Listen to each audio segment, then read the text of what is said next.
Marcus, thanks very much for your introduction, and also welcome to everybody. It's good to be here. Thank you for the opportunity to speak this morning. Also, particularly, of course, a mention from Mr. Danilovic and also from Mr. Canby here for Rio Tinto as well, so I appreciate that. So today I'll keep it fairly short. Probably got about a 10-minute presentation here.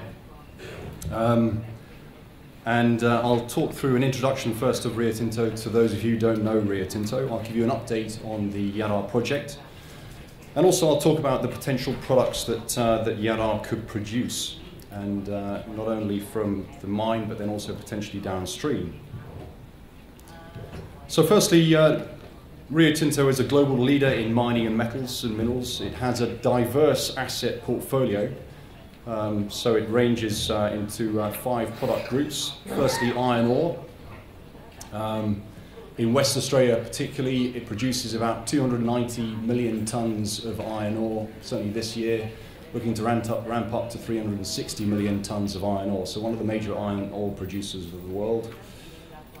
In energy, we produce both coal and uranium, and that's ranged mostly in West Australia and the eastern seaboard of Australia, and uranium in northern part of Australia and also in Namibia. Aluminium across the globe, we have a huge aluminium arm, and that produces alumina, bauxite, and the downstream products. And copper, as Mr. Canby mentioned, the copper, gold, and molybdenum. So I hope that was correctly pronounced. And then finally, diamonds and minerals. And diamonds and minerals has the greatest diversity of products. We produce diamonds, borates, titanium dioxide, zircon, rutile, and now potentially lithium, thanks to the Jadar project here. And this is the only lithium project within the group. And these 5 product groups are supported by exploration and technology and also our innovation groups. But overall, our strategy is to invest in large, long life, low cost assets. And it doesn't matter particularly what the commodity is, but it does matter about the quality of product. And that's certainly what we think we have here.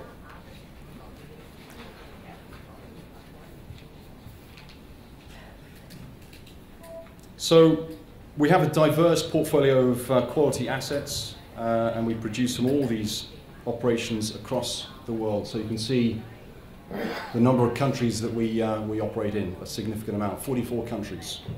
And we have 70,000 employees, so it's a good-sized company. And from this we supply the metals and minerals that will help the world to grow. And our products go into infrastructure in our towns and cities, into cars, into mobile phones, into healthcare and renewable energy solutions. They go into a myriad of products that will help meet consumer demand and improve living standards across the world. And Serbia has the potential to be part of this value chain and is an important part of Rio Tinto's strategy. So what has Rio Tinto been doing in Serbia? Well, firstly, we call ourselves Rio Sava Exploration here. It's a fully owned subsidiary. And we've had a robust exploration program in place for several years. And our geologists discovered the Jadarite deposit in 2004. And just to explain as well, our team is Serbian, and I am the only expat, so I'm the token. And our team has also identified 4 other potentially highly prospective licenses in Western Serbia, and we're still exploring. But the Jadar project is our flagship project, and it's potentially one of the largest lithium deposits in the world, and if it's developed, could supply a significant amount of the European and global demand of lithium. And this is a piece of Jadarite. Okay, it's not particularly pretty, but it is unique, and it's more unique than it perhaps looks. And that's partly because it's been found only in Serbia, and so far nowhere else in the world.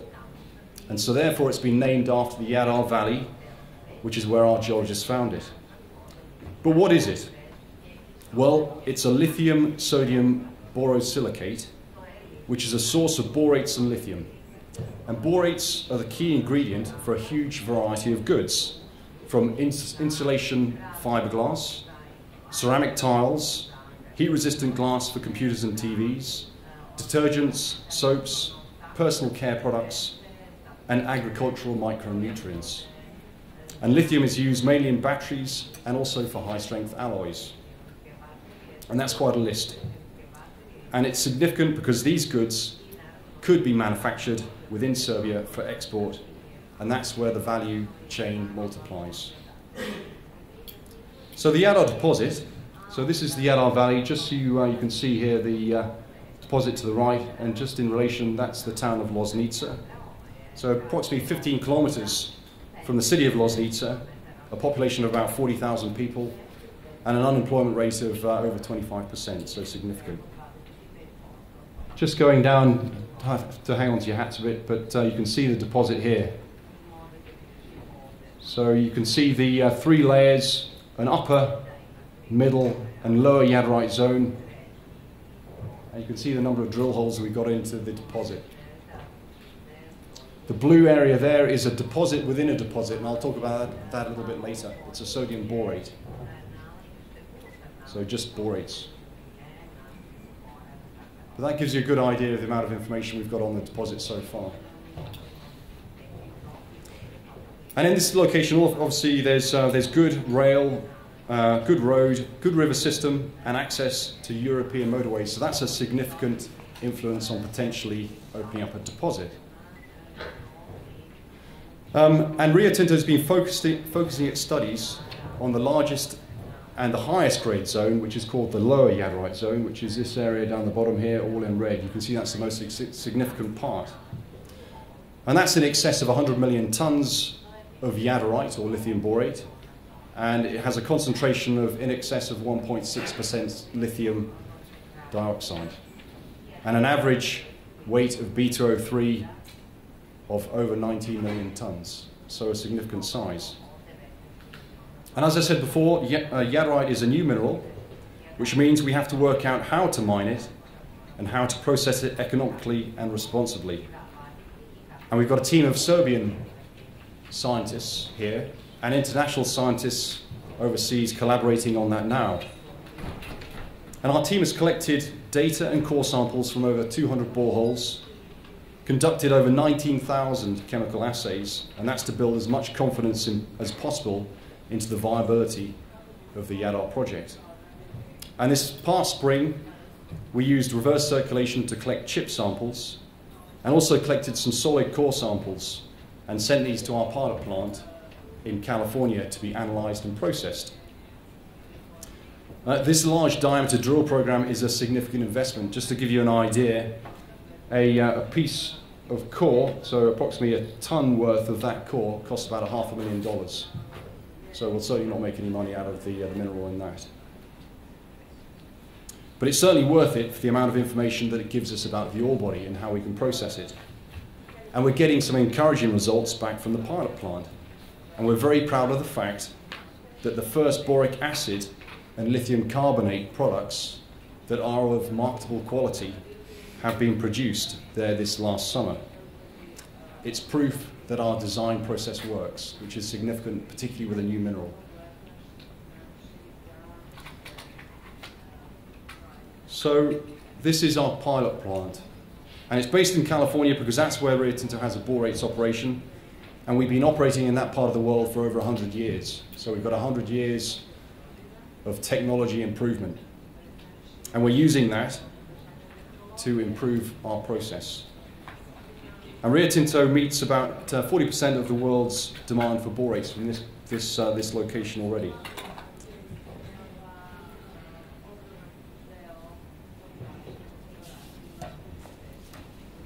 So we've designed a conceptual mine and processing facility on the range of 500,000 to 2 million tons per annum. And this amounts to $65 million, or in excess of $65 million of investment in the project so far. And so what happens next? Our priority in 2013 is to continue analysing and sampling so that we can refine our estimates and models even more. Recent analyses have increased the estimated tonnage, revised the ore grades upwards, and pushed out the projected life of the sodium borate resource. We've also discovered, as I mentioned before, this high-grade sodium borate ore body within the deposit, right there. And this deposit within a deposit is made of kernite, escarite, borax, all different types of borate, and estimated to be about 12 million tons of high grade. And we're continuing to investigate and invest in our exploration program to assess its economic viability. And as our team continues to excel and break new ground to move the project forward, ultimately we want to help position Serbia as a leader in modern mining for green minerals. And why green? Because you can find borates in insulation, ceramics, specialty glass, and they are key to energy efficiency. They're also found in agricultural products, helping to increase agricultural yield, and this is where the predicted increase in demand for borates through 2017 is going. And you can see here the three sectors: urbanization, agriculture, energy efficiency, and the annual growth rate is going up in what is particularly a European maturing market. And this is why the Jadar project is important to Rio Tinto, and also it's important to Serbia. So what about the lithium?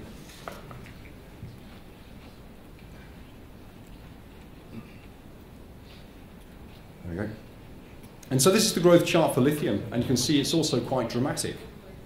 And according to Roskilde, who are a well-known industrial minerals research firm, there is strong growth expected over the next 5 years. And this is particularly driven by demand for batteries, which is expected to double in the period through 2017. And that's the red line here. You can see what's expected, being driven by the demand for electric cars, hopefully. So with the transition, with the Jadar Valley hosting a large deposit of lithium, Serbia is well positioned to supply European demand, particularly if it joins the European Union at about the time that we go into production. And it's, of course, not to say that we're without challenges.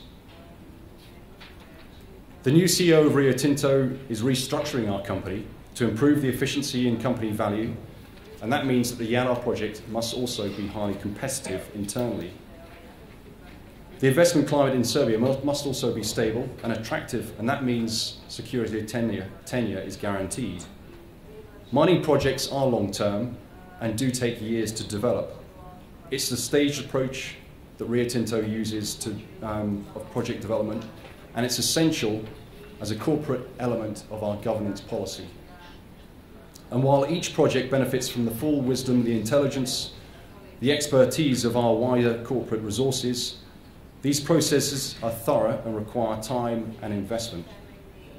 They are not easy to explain to our stakeholders who have a short-term economic need, but all our industry faces the same challenge, and we would benefit by creating a broader, common understanding of the time required to move through the mining cycle and all the pieces that need to fall in place for Serbia to be able to build that value.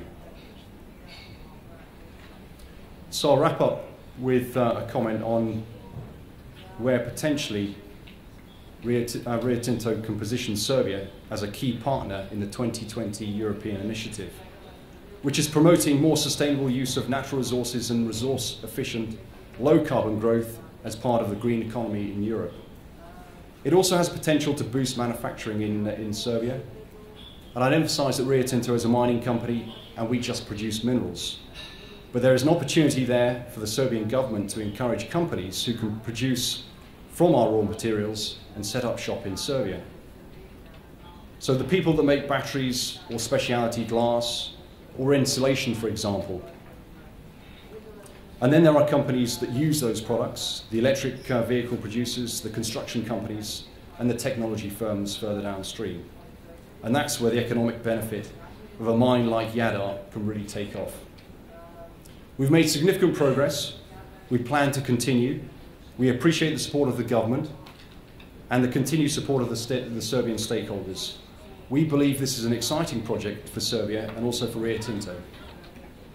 Prime Minister Dačić recently said He has a dream for a normal, decent, well-governed, stable and rich Serbia. That's an impressive dream, and I hope we can be part of it. Thank you.